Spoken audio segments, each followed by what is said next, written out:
नमस्कार, कांचन किचन रेसिपीमध्ये आपलं सर्वांचं मनापासून स्वागत आहे। आज काय बनवायचं? आज शेवण पापडीच्या भरपूर ऑर्डर होत्या, त्यामुळे मुलं म्हणत होती की त्याच्यामध्ये भजी सोड।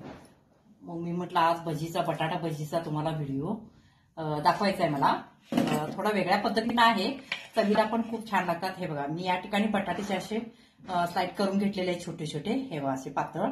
तुम्हाला हवे तसे तुम्ही करू शकता। काही जणांना जाड आवडतं, मला थोडंसं जाड आवडतं।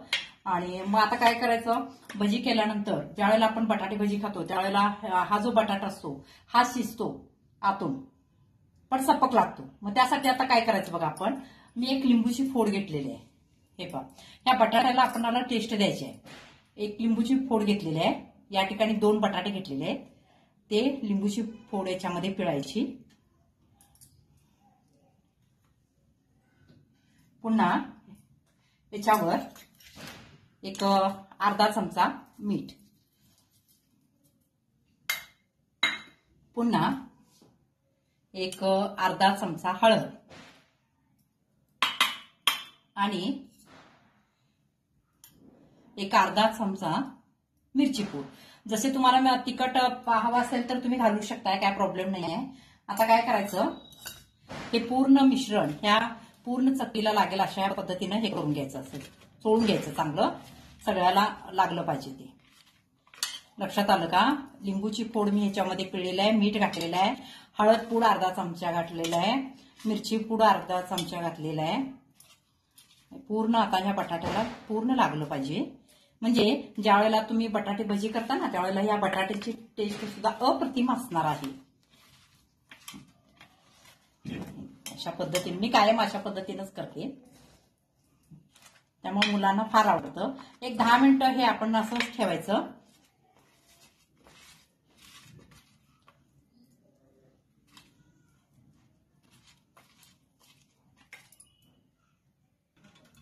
हे पहा, एक 10 मिनिटं असंच ठेवायचं हे असं। आणि आता आपण भजीसाठी पीठ मळून घेऊया। मी या ठिकाणी बेसन पीठ घेतलेलं आहे। बेसन पीठ थोडंसं गबरं पाहिजे, म्हणजे जास्त बारीक नको आहे, नाहीतर भजी चांगली होत नाही। याच्यामध्ये काय करायचं आहे, कोथिंबीर घालायची, परत ओवा 1 चमचा घालायचा,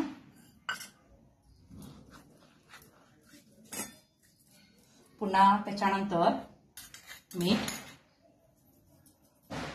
आता याच्यात सुद्धा तुम्ही मिरची पूड घालू शकता, मी आता त्याला मिरची पूड लावले त्यामुळे मी याच्यात घालणार नाहीये।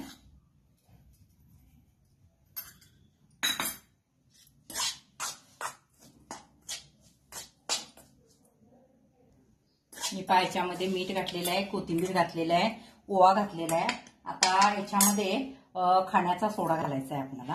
ह्याच्यात खाण्याचा सोडा छोटा अर्धा चमचा पण कमीच घाला। भजी म्हटलं की पहिला सोडा लागतोच, कारण पीठ आंबवलेलं नाही आहे। आता हे पीठ आपण चांगलं काय करायचं, मळून घ्यायचं। घट्ट करायचं नाही आहे, थोडंसं रबरबीतच ठेवायचं आहे।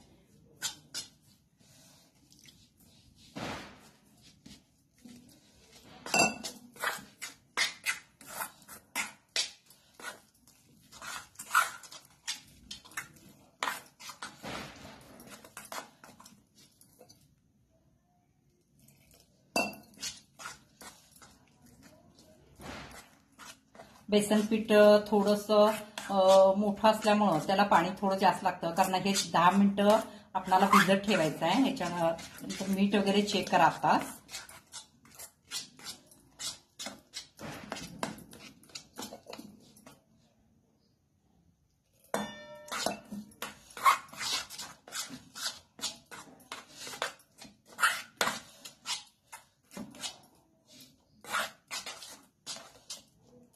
हे पाहू, जसं जसं मी पाणी हे करेल तसं तसं ते घट्ट होत आहे आलेले।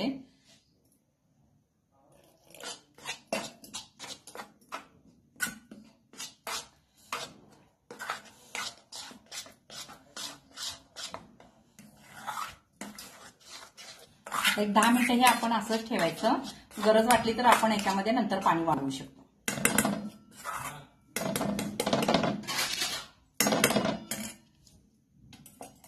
एक 10 मिनिटं असंच ठेवायचं। हे पहा, मिश्रण आता आपलं चांगलं भिजलेलं आहे, पाणी वगैरे काही लागत नाहीये, थोडंसं असंच घट्ट ठेवायचं आहे। एक सोडून बघायचा आणि मग आपण हे करायचं. मी या ठिकाणी तेल कढवायला ठेवलेलं आहे. तेल पण गरम झालेलं आहे. आता आपण एक एक ह्याच्यामधले साईडने सोडायचं.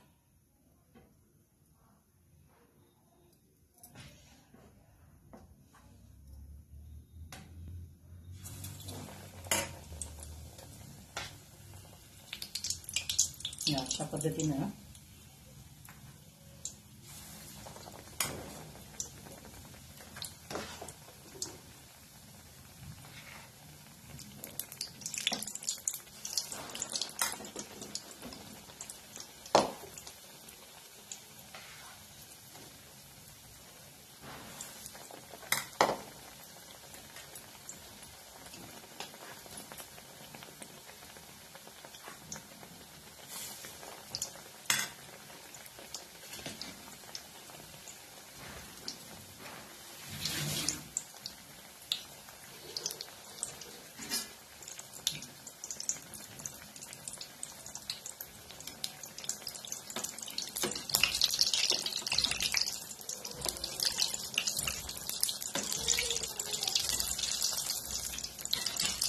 आता गॅस थोडासा मीडियम करा.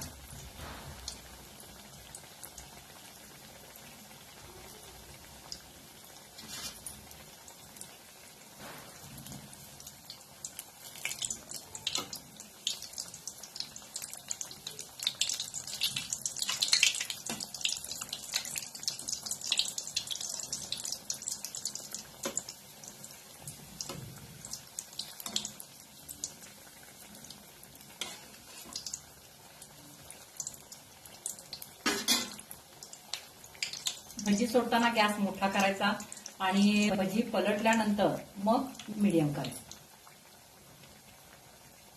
जर तुम्ही भजी सोडतानाच गॅस जर बारीक केला तर भजी काय होतात, तेल ओढून घेतात, तेलकट होतात फार. त्यामुळे गॅस मोठाच ठेवायचा.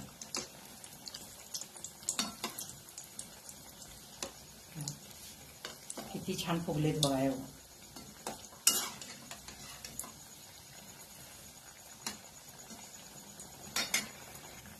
हे पहा, आता चांगले तळलेले आहेत. आपण आता हे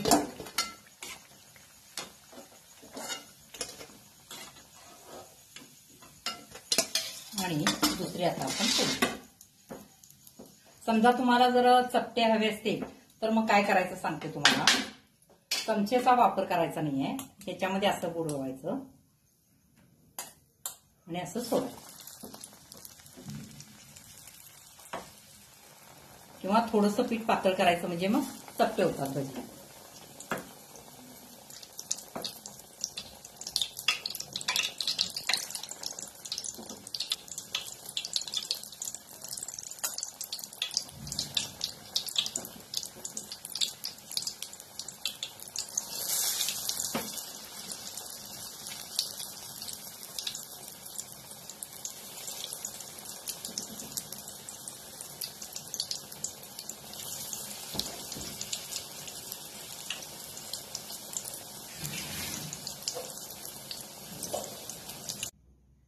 हे पहा, या ठिकाणी आपली सगळी भजी आता तयार झालेली आहेत.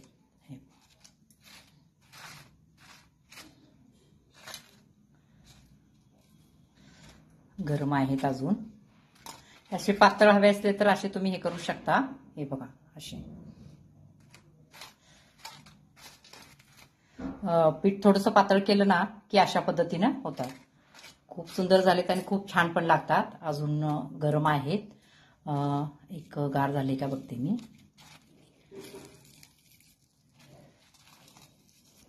हे पहा, बटाटा पण आपला शिजला. हे पहा, आतून किती सुंदर दिसते. आणि अजून बटाट्याला हे बघा तिखट वगैरे तसंच आहे. त्यामुळं खाताना सुद्धा खूप सुंदर लागतं.